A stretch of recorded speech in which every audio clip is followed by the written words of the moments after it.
Hey guys, hello everyone. आज है 29 of May 2020। आज के इस प्यारे से करंट अफेयर सेशन में आपका welcome. It's me Bushra Khan, मेरे साथ QCL पे आप लोग। और दोस्तों, वीडियो को कंप्लीट प्लीज़ वॉच कीजिए।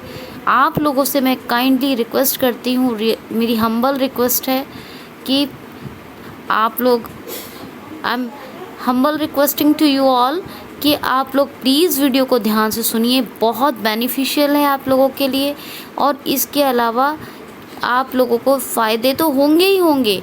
इसके अलावा लर्निंग प्रोसेस और आपकी जो लिसनिंग पावर है वो भी स्ट्रॉन्ग होगी। तो प्लीज़ लास्ट तक वीडियो को कंप्लीट सुनें, और पसंद आए तो लाइक और शेयर दोनों करें। चलें, अब हम स्टार्ट करते हैं। आज का पहला क्वेश्चन लेते हैं। हाल ही में मुजतबा हुसैन का निधन हो गया, ये कौन थे? हाल ही में मुजतबा हुसैन। दोस्तों, ये मुजतबा है, बिल्कुल सही बता रही हूँ मैं आपको, ठीक है। अगर कहीं कोई आपको कोई मान लीजिए किसी और का भी करंट अफेयर सुनते हैं, आप को फॉलो करें, तो कभी कभी ऐसा हो जाता है कि नाम लेने में गलती हो जाती है, कि ऐसे ऐसे नाम होते हैं। लेकिन जो मैं प्रोनाउंसिएशन बता रही हूँ आपको, ये MUJ मुजतबा हुसैन है। याद रखना है ये बात आपको, ठीक है। उनकी गलती नहीं होती, कभी कभी नाम लेने में गलती हो जाती है, हमसे भी होती है, सबसे होती है ये गलती, ठीक है। तो ये ऐसा होता है, कभी शाह है तो शाह बोल दिया, शाह है तो शाह बोल दिया, ऐसा हो जाता है। तो ये इंसान का अपना फॉल्ट नहीं होता, ये कभी कभी नाम लेने में या लैंग्वेज का, जैसे ही हम लैंग्वेज बोलते हैं उसी के हिसाब से ऐसा ये हो जाता है। ऐसा नहीं है कोई जानबूझ के गलत बोल रहा है, ऐसा बिल्कुल भी नहीं है, ठीक है। वो 100% अपना हर इंसान अच्छा एफर्ट करता है, और बस ये होना चाहिए कि जो कोशिश है वो हमारी बेस्ट होनी चाहिए, इन्फॉर्मेशन हमारी करेक्ट होनी चाहिए।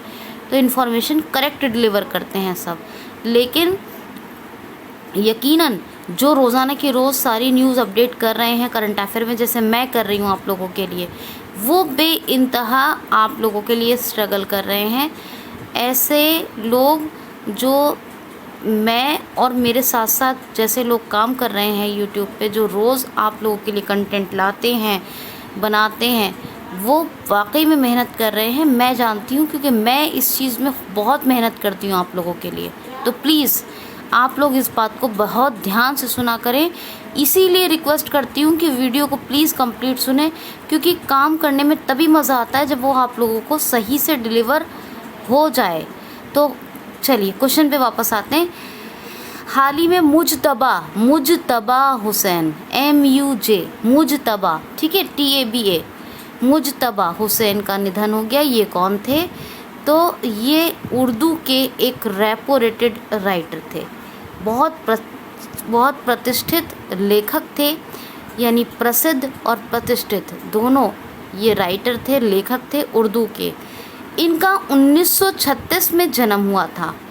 पैदाइश कब की इनकी? 1936 की, यानी 84 ईयर्स की एज में ये अभी डेथ कर गए, ठीक है। 84 ईयर्स ओल्ड थे।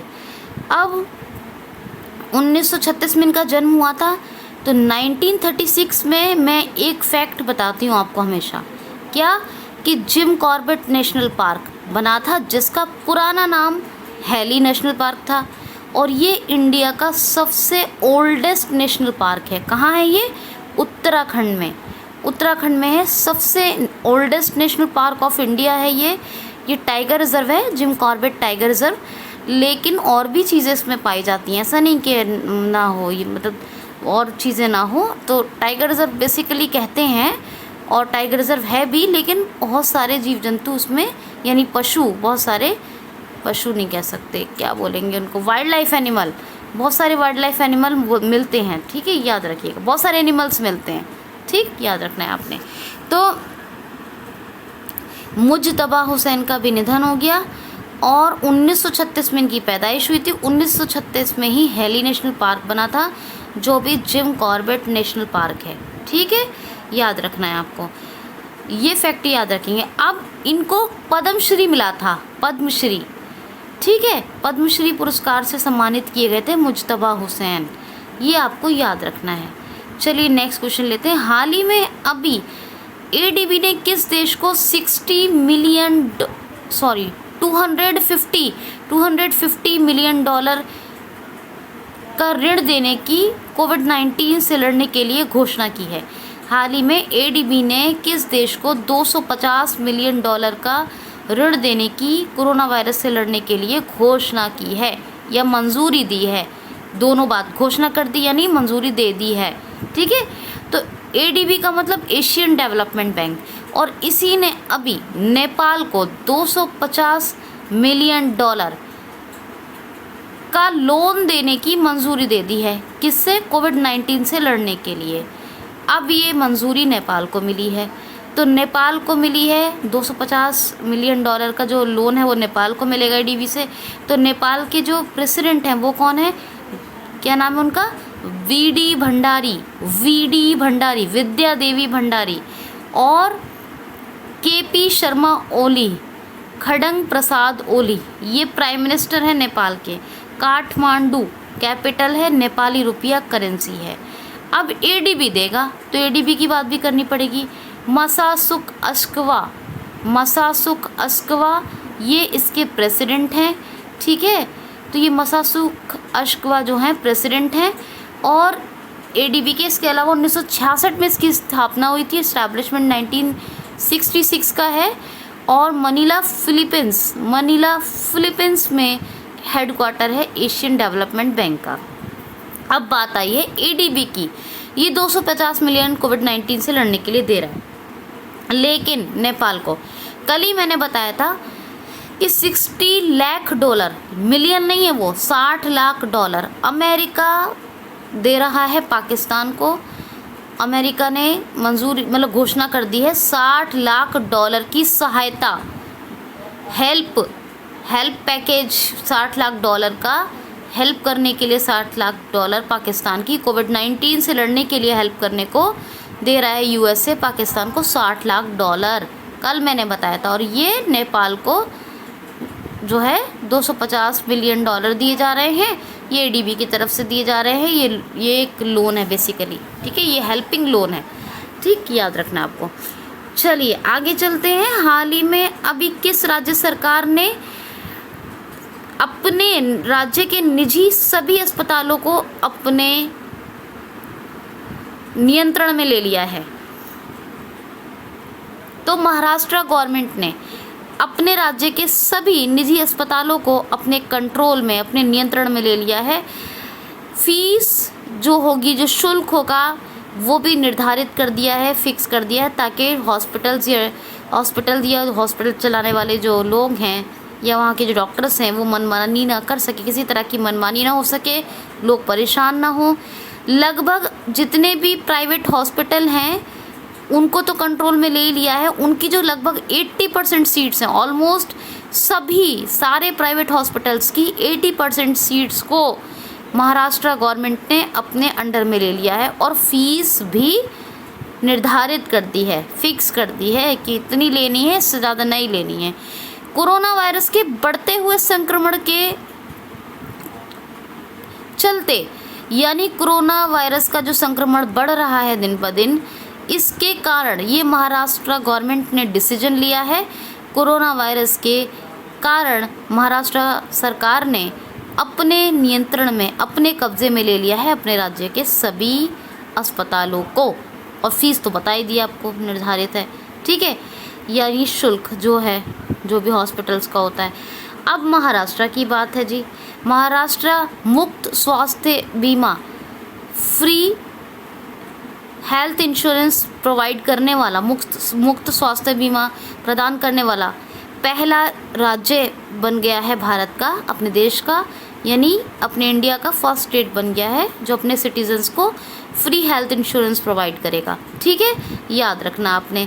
अच्छा, महाराष्ट्र के नए चीफ जस्टिस बने थे, chief justice of high court, कौन बने थे? दीपांकर दत्ता, ये भी याद रखना होगा।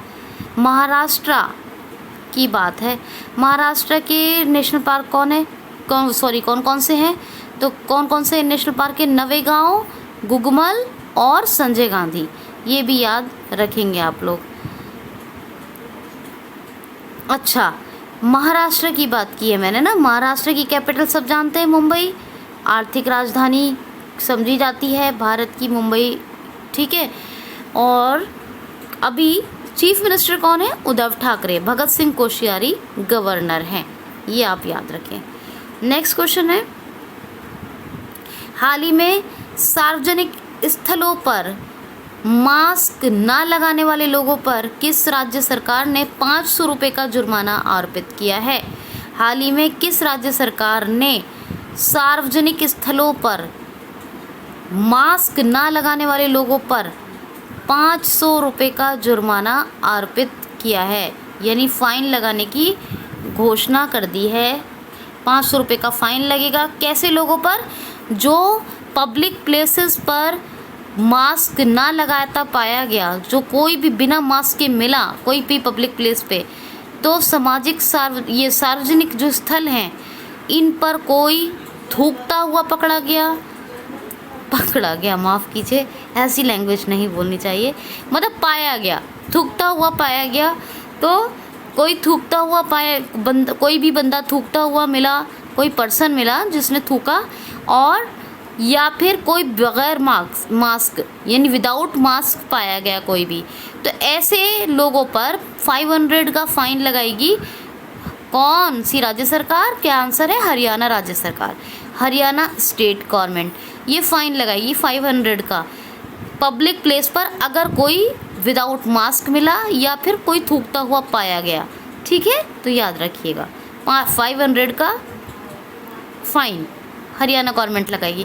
हरियाणा की बात है, सुल्तानपुर वाइल्ड लाइफ सेंचुरी मशहूर है, और हरियाणा की कैपिटल चंडीगढ़ है।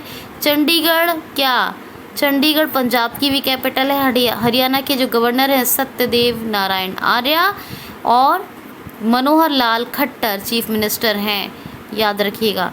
चंडीगढ़ कैपिटल है, और चंडीगढ़ के जो लेफ्टिनेंट गवर्नर, क्योंकि यूटी भी है, और इंटरेस्टिंग बात यह है कि जो लेफ्टिनेंट गवर्नर हैं चंडीगढ़ के, वही पंजाब के भी गवर्नर हैं। क्या नाम है उनका? बीपी सिंह बदनौर, ठीक है।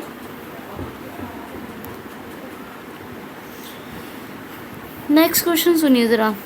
नेक्स्ट क्वेश्चन सुनिए, हाल ही में अभी आर्कियोलॉजिकल सर्वे ऑफ इंडिया ने किस देश में 1100 साल पुराना एक शिवलिंग पाया है?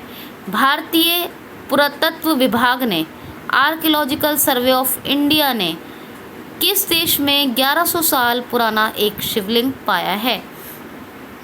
तो 1100 साल पुराना एक शिवलिंग मिला है आर्कियोलॉजिकल सर्वे ऑफ इंडिया को। क्या नाम है? कहाँ मिला है? नाम है उसका वियतनाम में 1100 साल पुराना शिवलिंग मिला है भारतीय पुरातत्व विभाग को, आर्कियोलॉजिकल सर्वे ऑफ इंडिया को।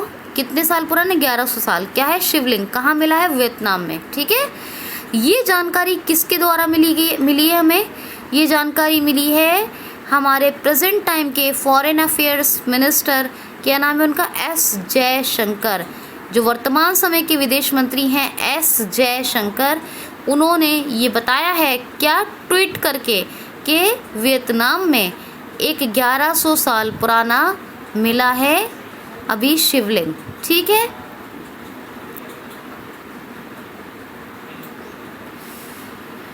तो जी वियतनाम की बात है, वियतनाम की बात करते हैं। वियतनाम की कैपिटल है हनोई, वियतनामी डोंग करेंसी है, और एनपी ट्रोंग प्रेसिडेंट है वियतनाम के, ठीक है। कैपिटल भी हो गई, करेंसी भी हो गई, प्रेसिडेंट भी हो गए। अब आर्कियोलॉजिकल सर्वे ऑफ इंडिया की एक थोड़े दिन पहले न्यूज़ आई थी, क्वेश्चन आया था कि इसकी नई चीफ बनी थी, और अभी भी बनी है, मतलब अभी भी अपॉइंट हुई थी, थोड़े दिन पहले अपॉइंट हुई थी new chief of archaeological of survey of India. क्या नाम है उनका? उनका नाम है बी विद्यावती भारतीय पुरातत्व विभाग आर्कियोलॉजिकल सर्वे ऑफ इंडिया की चीफ हैं।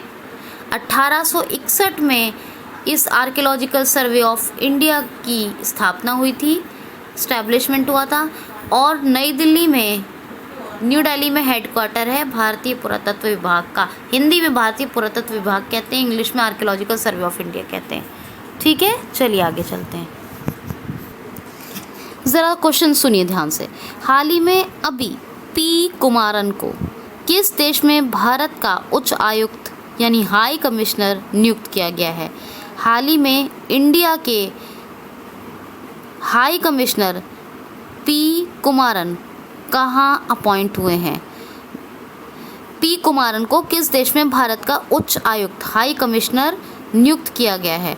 तो अभी सिंगापुर में नए हाई कमिश्नर बने हैं भारत के। कौन? पी कुमारन। कहाँ अपॉइंट हुए? सिंगापुर में। कौन? पी कुमारन। कल ही एक आया था क्वेश्चन, आपने याद होगा, आपको होगा याद ज़रूर, मुझे ये उम्मीद है आप लोगों से, कि पी के नायर ये कहाँ भारत के एम्बेसडर, फॉरेन एम्बेसडर बने हैं? तो ये फॉरेन एम्बेसडर बने हैं भारत के नाइजर में। नाइजर अफ्रीकन कंट्री है, याद आया, मैंने बताया था। नाइजर में पी के नायर बने हैं। और पी कुमारन कहाँ बन गए हैं? भारत के। ये हाई कमिश्नर, और हाई कमिश्नर में और फॉरेन एम्बेसडर में क्या अंतर होता है? हाई कमिश्नर जो होते हैं वो जो जहाँ कॉलोनी रूल रहा था ब्रिटिशर्स का, वो उनमें अपॉइंट होते हैं। और जो फॉरेन एम्बेसडर होते हैं जहाँ कॉलोनी रूल नहीं रहा, जो नॉर्मल कंट्रीज़ हैं, जैसे ही कंट्री मतलब जहाँ अंग्रेज़ों का शासन नहीं रहा, कभी भी वो गुलाम नहीं रहे, वो वहाँ जो अपॉइंट होते हैं वो फॉरेन एम्बेसडर होते हैं। ठीक है, तो ये पी कुमारन सिंगापुर में भारत के हाई कमिश्नर बन गए हैं, उच्च आयुक्त। ठीक है, चलिए अब बात सिंगापुर की है, करनी पड़ेगी। सिंगापुर की कैपिटल क्या है? Singapore city. सिंगापुर की करेंसी है सिंगापुरियन डॉलर। हलीमा याकूब ये हैं सिंगापुर की प्रेसिडेंट। ठीक है, नेक्स्ट को ज़रा सा क्वेश्चन सुनिए ध्यान से। हाल ही में अभी सेबी ने किस पर 7 लाख रुपए का जुर्माना लगाया है? हाल ही में सेबी ने अभी किस पर 7 लाख रुपए का जुर्माना लगाया है? सेबी की फुल फॉर्म है central exchange board of India. Central exchange board of India, SEBI ने 7 लाख रुपए का जुर्माना किस पर लगाया है? तो NHAI। अब NHAI क्या है? NHAI है national highway authority of India. National highway authority of India NHAI पर जुर्माना लगा दिया सेबी ने 7 लाख का। क्योंकि 2016 से 2019 तक 3 सालों के अंदर जो 3 साल 2016 टू 2019 गुजरे हैं, तो इन्फॉर्मेशन देने में डिले किया, जानकारी देने में देरी की NHAI ने सेबी को, इसी के कारण 7 लाख रुपए का जुर्माना लगाया गया है।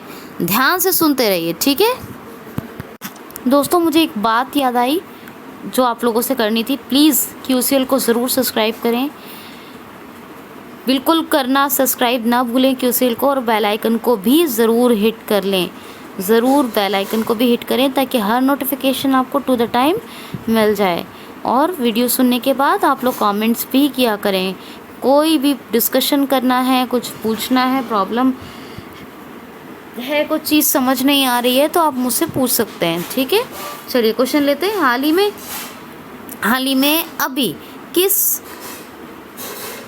हाल ही में फ्लिपकार्ट ने अभी किस राज्य के मैंगो बोर्ड के साथ ऑनलाइन आमों को बेचने के लिए समझौता किया है? हाल ही में फ्लिपकार्ट ने ऑनलाइन आमों को सेल करने के, मैंगोज़ को सेल करने के लिए किस राज्य के मैंगो बोर्ड के साथ समझौता किया है? तो अभी फ्लिपकार्ट ने ऑनलाइन आमों को बेचने के लिए किस राज्य के मैंगो बोर्ड के साथ समझौता किया? कर्नाटक के मैंगो बोर्ड के साथ फ्लिपकार्ट ने एक समझौता किया है, जिससे कि छोटे जो मतलब जो लोग हैं, जिनके बाग हैं, जो किसान बागबानी करते हैं, जो आम को पैदा करते हैं, आमों के बाग हैं जिनके, उनके आम बिक सके, ऑनलाइन बिक्री हो सके उसकी। इसी के कारण क्या किया है फ्लिपकार्ट ने? समझौता कर्नाटक के मैंगो बोर्ड के साथ। किसके? कर्नाटक के मैंगो बोर्ड के साथ। अभी कर्नाटक क्या मैंगो बोर्ड है, कर्नाटक की बात करेंगे पहले। कोरोना वॉच एक ऐप आया था कोरोना वायरस के संक्रमण से निपटने, यानी कोरोना के पेशेंट को ट्रैक करने और इसकी जानकारी उपलब्ध कराने के लिए कोरोना वॉच ऐप आया था कर्नाटका का। एक आया था एप्टा मित्रा ऐप और एक हेल्पलाइन नंबर भी आया था। एप्ट मित्रा ऐप आया था, एप्ट मित्रा ऐप, और इसके अलावा एक हेल्पलाइन नंबर जो आया था वो कौन सा था, 14410, क्या 14410, ये हेल्पलाइन नंबर था कर्नाटका का। अच्छा, ये तीनों चीज़ें हो गई। कर्नाटका का आपको याद होगा शतरंज टूर्नामेंट 50 रुपये में 50 रुपये कर दे के पार्टिसिपेट कर सकते हैं पूरे भारत के जो लोग इसमें शतरंज टूर्नामेंट में पार्टिसिपेट करना चाहते हैं। तो ये ऑनलाइन शतरंज टूर्नामेंट था। ये कोविड-19 के लिए फंड कलेक्शन के लिए कर्नाटका गवर्नमेंट ने शुरू किया था। एक आया था गेट्स एट गो, ये कॉमन इंटरेस्ट टेस्ट की कोचिंग, ऑनलाइन कोचिंग के लिए शुरू किया गया था, गेट्स एट गो, ये आपको याद होगा। ठीक है, तो मैंने आपको ये सारी चीज़ें बताई थी, बहुत अच्छे से मुझे याद है, मैंने ये सारी चीज़ें आपको बताई हैं और सारे क्वेश्चन आपके सब सुने हुए हैं, इससे याद हो गए होंगे, रिवीजन हो गया होगा। कर्नाटका की बात है क्या, बन्नेरघट्टा और बांदीपुर ऐसे नेशनल पार्क हैं, और कई मैंने आपको बताया नेशनल पार्क वाली वीडियो में जाके देखें आप लोग। बाकी कर्नाटका की कैपिटल क्या है, बेंगलुरु। इसके अलावा कर्नाटक के गवर्नर कौन है, वजुभाई बाला, और चीफ मिनिस्टर कौन है, वीएस येदियुरप्पा।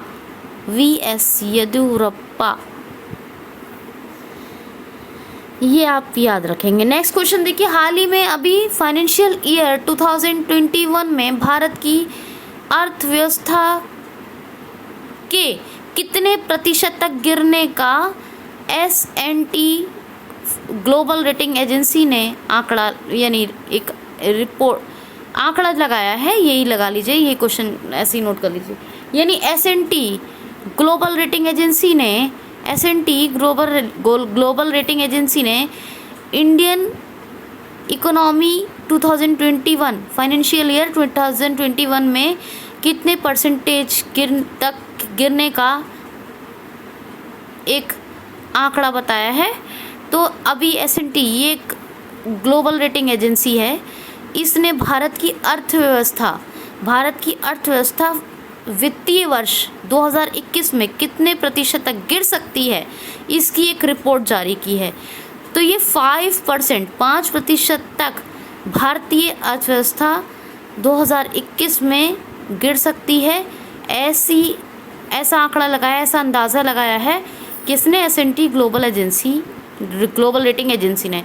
और सेम यही आंकड़ा जारी किया है किसने, फिक्स रेटिंग एजेंसी ने भी कहा है कि वित्तीय वर्ष 2021 में भारतीय अर्थव्यवस्था 5% यानी 5% तक गिर सकती है, नीचे जा सकती है। ठीक है, क्वेश्चन देखिए ज़रा, हाल ही में किस राज्य सरकार ने अपने सिटीजन्स का हेल्थ डेटाबेस बनाने की घोषणा की है। हाल ही में किस स्टेट गवर्नमेंट ने अपने सिटीजन्स का हेल्थ डेटाबेस बनाने की घोषणा की है। किस राज्य सरकार ने अपने नागरिकों का स्वास्थ्य डेटाबेस बनाने की घोषणा कर दी है। तो दोनों तरीके से, ताकि थोड़ा जो इंग्लिश वाले लोग हैं वो भी समझ जाएं। तो कर्नाटका राज्य सरकार ने ये घोषणा की है कि वो अपने नागरिकों की स्वास्थ्य की पूरी जानकारी, यानी पूरी इन्फॉर्मेशन लेगी और पूरी जानकारी रखेगी अपने पास। इसके लिए अपने जितने भी कर्नाटका के सिटीजन्स हैं उनका हेल्थ डेटाबेस बनाएगी कर्नाटका सरकार। तो अपने नागरिकों का हेल्थ डेटाबेस बनाने की घोषणा किसने की है, कर्नाटका सरकार, ताकि पूरी हेल्थ इन्फॉर्मेशन रहे। ठीक, याद रखना है। अच्छा, कर्नाटका का भी एक क्वेश्चन और लिया था, तो उसमें आपको फ्लिपकार्ट के बारे में मैंने बताया था, तो फ्लिपकार्ट की स्थापना नहीं बताई। फ्लिपकार्ट की स्थापना कब हुई थी, 2007 में, बेंगलुरु में ये है हेडक्वार्टर भी उसका।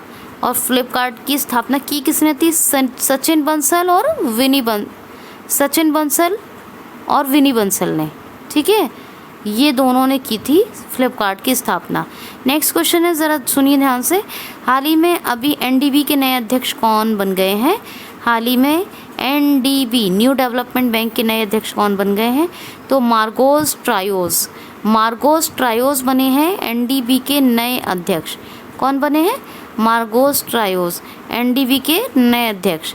अब ये मार्गोस ट्रायोस बने हैं, लेकिन अभी तक प्रेसिडेंट कौन है एनडीबी के? क्या नाम है इनका? पी के कामत, नाम याद रखिए, मुझे फर्स्ट लेटर याद नहीं आ रहा इनके। के कामत नाम याद रखिए, ठीक है? के कामत पूरा नाम मैंने इनका बताया। पी के कामत है या बी के कामत है, ये मैं भूल गई हूँ ज़रा सा, तो पी या बी में मुझे थोड़ा सा कन्फ्यूज़न है। बहरहाल के कामत नाम याद रखिए। बी या पी में थोड़ा कन्फ्यूज़न है, मैं उसको क्लियर करवाऊँगी आपको, ठीक है? पी के कामत या बी के कामत है, तो पी थोड़ा हल्का सा कन्फ्यूजन है, तो आप के कामत नाम याद रखेंगे। अभी तक प्रेसिडेंट है, लेकिन अब ये नए अध्यक्ष बन जाएंगे Magos triose, national development bank के। 2014 में 2014 में एनडीबी की स्थापना हुई और शंघाई चाइना में एनडीबी का हेडक्वार्टर है, और अध्यक्ष तो अब यही बन गए, मार्गोस ट्रायोस, ठीक है? बी के कामत हैं ये। बी के कामत जो प्रेसिडेंट थे, तो अब तो वो आई थिंक सो कि अब शायद ना रहे, लेकिन नए जो अध्यक्ष बने हैं अब मैंने आपको बता दिया, ठीक है? क्योंकि जाहिर सी बात है अभी तक हैं, लेकिन आगे तो अब ये अपॉइंट होंगे, तो हम ये अंदाज़ा लगा सकते हैं कि बी के कामत जो प्रेसिडेंट हैं वो अब आगे नहीं होंगे, तो यही हम लोग अंदाज़ा लगा सकते हैं, ठीक है? तो मार्गोस ट्रायोस का नाम याद रखेंगे। ज़रा क्वेश्चन सुनिए दोस्तों ध्यान से। हाल ही में कोरोना वायरस के संक्रमण के बीच दुनिया के सबसे अमीर तीसरे नंबर के व्यक्ति कौन बन गए हैं? हाल ही में कोरोना वायरस संक्रमण के बीच दुनिया के तीसरे नंबर के सबसे अमीर व्यक्ति कौन बन गए हैं? तो विश्व के तीसरे सबसे अमीर व्यक्ति बन गए हैं। कोरोना वायरस संक्रमण चल रहा है जबकि पूरी दुनिया में, तो कोरोना वायरस के संक्रमण के बीच दुनिया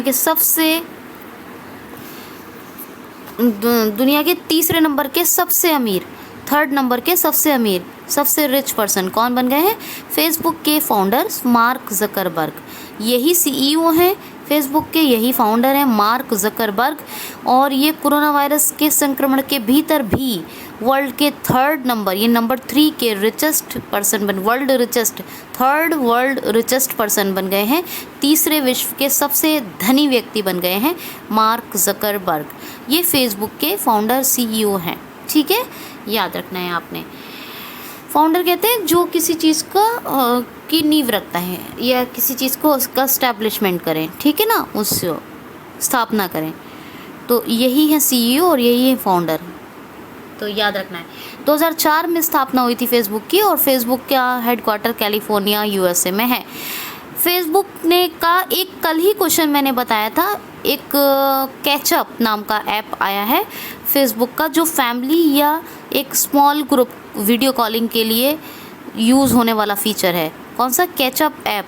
इसमें वीडियो कॉलिंग फीचर के लिए 8 लोग एक साथ जुड़ सकते हैं, है ना? तो 8 व्यक्तियों को एक साथ जोड़कर ये ग्रुप या फैमिली वीडियो कॉलिंग के लिए कैचअप ऐप लॉन्च किया है। इससे पहले एक आया था मैसेंजर रूम। कौन सा? Messenger room. तो ये मैसेंजर रूम जो है, इसमें 50 लोग एक साथ वीडियो कॉलिंग पर बात कर सकते हैं, जुड़ सकते हैं। ये ऐप जो था ये भी फेसबुक का था, बताया था मैंने। एक आया था I for India, corona virus के फंड कलेक्शन और कोरोना वायरस से लड़ने के लिए। एक आया था वी थिंक डिजिटल, ये भी फेसबुक का था, वी थिंक डिजिटल। लिब्रा नाम की एक फेसबुक की करेंसी आई, ठीक है ना। और एक फेसबुक का प्रोनाउंसिएशन फीचर आया है, ये भी आपको बताया मैंने। महिलाओं के लिए प्रगति पोर्टल। तो ये सारे जो इनिशिएटिव्स हैं ये सब किसके हैं? फेसबुक के। तो आपको ये याद रखना है। नेक्स्ट क्वेश्चन देखिए, हाल ही में अभी मानव रहित ड्रोन हेलीकॉप्टर किस देश ने अभी डेवलप किया है? हाल ही में किस देश ने मानव रहित यानी मानव रहित का मतलब होता है जिसमें इंसान जिसका चालक ना हो।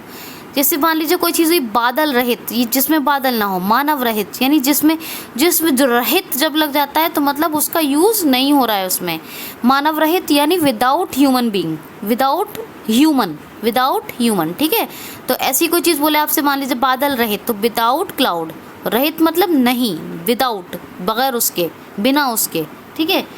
तो मानव रहित ड्रोन हेलीकॉप्टर, ड्रोन हेलीकॉप्टर किस देश ने अभी विकसित किया है? तो चाइना ने बनाया है एक मानव रहित ड्रोन हेलीकॉप्टर। और ये जो चाइना की एविएशन इंडस्ट्रीज़ ऑफ चाइना है, इसी ने बनाया है मानव रहित ड्रोन हेलीकॉप्टर। क्या? मानव रहित ड्रोन हेलीकॉप्टर। अच्छा जी, मानव रहित ड्रोन हेलीकॉप्टर एविएशन इंडस्ट्रीज़ ने बनाया है और चाइना ने ये डेवलप किया, चाइना का है ये। तो चाइना ने ही लॉन्ग मार्च 5 नाम का एक रॉकेट बनाया था, ये आपको बताया था। ध्यानवीन फर्स्ट मंगल मिशन, ये बड़ा इम्पॉर्टेंट है और ये चाइना का पहला मंगल मिशन शुरू होने वाला है, इसका नाम रखा गया ध्यानवीन फर्स्ट। चाइना ने सिंगयून 201, सिंगयून 202, यानी सिंगयून 201, 202 दो सैटेलाइट भी अभी लॉन्च किए, बनाए हैं चाइना ने। और चाइना की एक करेंसी आई DCEP, DCEP कहिए, तो डी कैप नहीं कहेंगे वरना आप कभी AP वाला समझ जाएं, DCEP, और शॉर्ट में याद रखने के लिए आपके सिर्फ DCEP। तो DCEP की फुल फॉर्म होती है डिजिटल करेंसी इलेक्ट्रॉनिक पेमेंट। ये पीपल्स बैंक ऑफ चाइना जारी करता है। ये मतलब वैसे बता रही हूँ, चाइना की करेंसी कौन जारी करता है? जो रेनमिनवी है, ऑफिशियल करेंसी क्या है? रेनमिनवी। क्या? ये डिजिटल करेंसी है। ये जो कौन सी है, DCEP जो है, ये डिजिटल करेंसी है, डिजिटल करेंसी इलेक्ट्रॉनिक पेमेंट। ये सिर्फ ऑनलाइन यूज़ होने वाली है, ठीक है। लेकिन जो ऑफिशियल करेंसी है रेनमिनवी, उसको कौन बनाता है? उसको बनाता है पीपल्स बैंक ऑफ चाइना। तो चाइना की ये करेंसी आई थी। अच्छा, चाइना ने WHO को फंडिंग भी की थी, ये भी बताया था मैंने आपको। और चाइना के बारे में बता दूं, 2022 के विंटर ओलंपिक, 2022 के 19वें एशियन गेम, 2022 के एशियन पैरालंपिक गेम्स, ये सब के सब होने हैं चाइना में। 2021 में एशियन यूथ गेम्स होंगे, ठीक है। अब ये जो 2022 में जो 19वें एशियन गेम्स होंगे, उनका जो एक स्मार्ट ट्रिपलेट नाम का मैस्कट लॉन्च हो गया है। मैस्कट कौन सा? Smart triplet. और जो एशियन पैरालंपिक होंगे 2022 में, उनका कौन सा है? शुभांकर कोई कहते हैं क्या मैस्कट जो कहते हैं, तो शुभांकर कौन सा है उनका? वेई 19 ये एशियन पैरालंपिक गेम्स का वेई। और 2022 के विंटर ओलंपिक भी होंगे चाइना में, ये तीनों चाइना में होंगे। 2021 में होने एशियन यूथ गेम्स, तो ये सब के सब चाइना में होंगे। चाइना की करेंसी अभी बताई है मैंने, रेनमिनवी, ठीक है। चाइना की कैपिटल बीजिंग, ये आपको बता दिया, और शी जिनपिंग प्रेसिडेंट हैं। नेक्स्ट क्वेश्चन सुनिए। हाल ही में अभी ओला ने अपना पहला इलेक्ट्रिक स्कूटर लॉन्च करने की घोषणा कर दी है। हाल ही में कब ओला ने अपना पहला इलेक्ट्रिक स्कूटर इंडिया में लॉन्च करने की घोषणा कर दी है?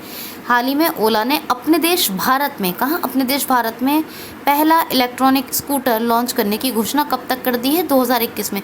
ओला ने कहा है इंडिया में अपना पहला इलेक्ट्रॉनिक स्कूटर, कौन सा? इलेक्ट्रिक स्कूटर, अपना पहला इलेक्ट्रिक स्कूटर ओला भारत में 2021 में लॉन्च करेगा। ओला एक कंपनी है, बहुत बड़ी है, आपको पता है। ओला 2021 में अपने देश भारत में पहला इलेक्ट्रिक स्कूटर जो है वो लॉन्च करेगा।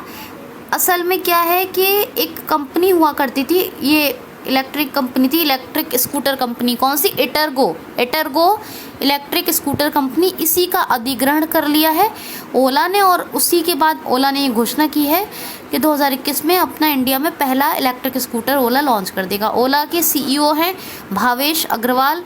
2010 में इसकी स्थापना हुई थी और बेंगलुरु, कर्नाटक के बेंगलोर में इसका हेडक्वार्टर है। ओके जी, लास्ट क्वेश्चन देखिए। हाल ही में अभी ओरिएंटल इंश्योरेंस कंपनी की नई अध्यक्ष कौन बन गई हैं? हाल ही में ओरिएंटल इंश्योरेंस कंपनी की नई अध्यक्ष कौन बनी है? तो ओरिएंटल इंश्योरेंस कंपनी की नई अध्यक्ष बनी है SN राजेश्वरी। कौन? SN राजेश्वरी। SN राजेश्वरी, ये अभी नई नई अध्यक्ष बन गई हैं।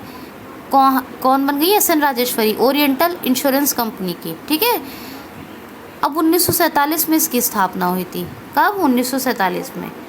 और अध्यक्ष तो यही बन गई हैं। तो ये था दोस्तों आज का करंट अफेयर। कैसा लगा मुझे ज़रूर बताइए। अपना ख्याल रखिए, खुश रहिए, वीडियो को कंप्लीट सुनिए। Thanks for watching.